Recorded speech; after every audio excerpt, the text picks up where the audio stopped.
Ayan mga kasenso, paliliguan natin yung ating inahin. Dapat ika-5 araw papaliguan na po natin yan. Anong siya ay manganak. Pero ngayon po, ika-11 days na dahil nga po sa nagdaang bagyo. So sobrang lamig, ngayon lang po mainit. Ngayon lang po tayo magpapaligo. Tara po, samahan niyo po ako.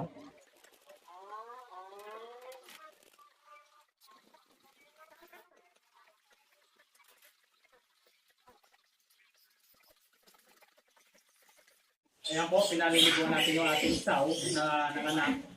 At nilagay natin sa tray yung mga biik dahil makukulit para hindi sila mabasa.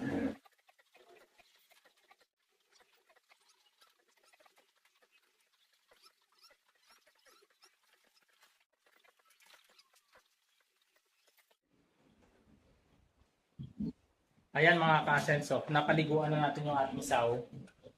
Mabilisang ligo lang po, wag natin ito kuskusin ng matagal o babad sa tubig dahil nga po may mga bihik dito.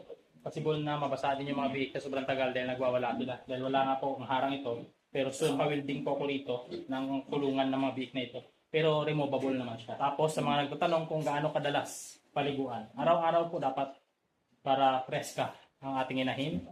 Hindi masyadong inihingal. Pero kapag umuulan, huwag po natin paliguan dahil malamig. Hanggang dito na lang po. Ayan.